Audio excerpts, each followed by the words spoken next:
he'd like to know what you think about the impact of the evolving tariff or trade war that it will have on projects going to FID. I'm sure many of us have seen the list of countries and their tariffs in the last week. So, what would your take on that be, John? I'll come to you first.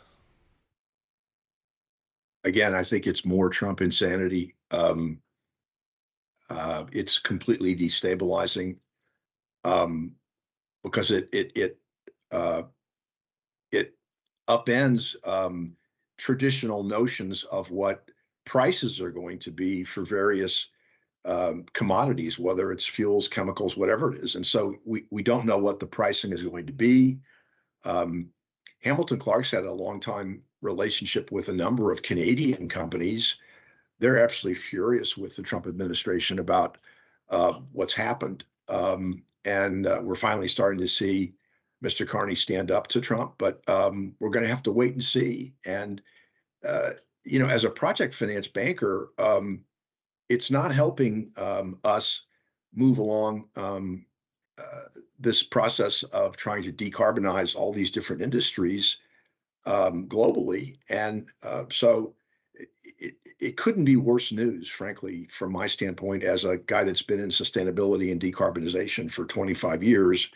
And so I'm going to be doing a lot of work in UK, Europe in the coming months, because we want to work on projects that are actually supported by your governments and supported by the EU and the UK. And so that's my hope.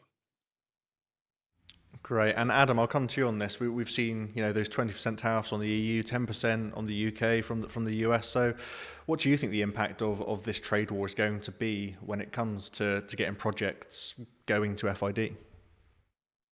I think, the uncertainty, the one thing about the current American government is it brings uncertainty. And but I think there are things within that we in our outlook for the year, actually, we said that I think one of the big things that will happen is there's a pivot towards the east and towards China in particular.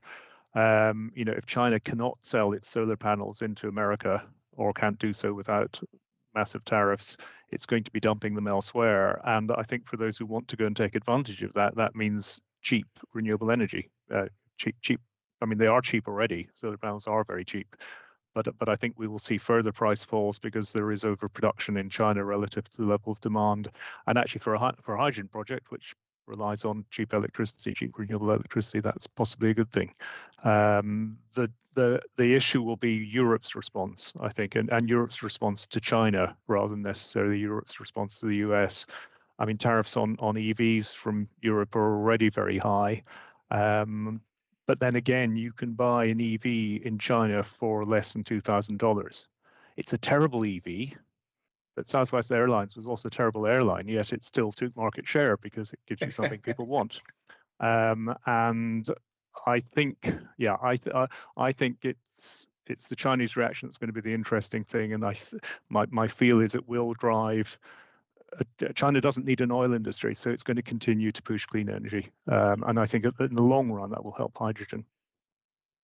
Sure, and we have, of course, today seen those 34% tariffs that China have now imposed on the US, so perhaps you could see them regress, I guess. And then, Matt, I'm going to come to you on this point as well, on the tariffs and the state of that.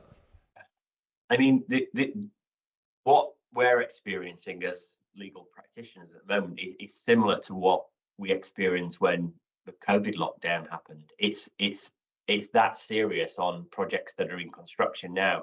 Your price is just blown out of the water on steel. If you're building something, all of a sudden you've got a 20% increase on your cost. Your project's no longer viable. Who's responsible?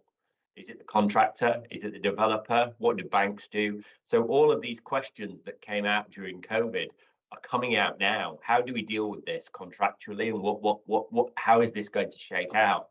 And on projects where you've got a very low margin on a lot of these projects, they just frankly won't survive if they're exposed to some of these costs.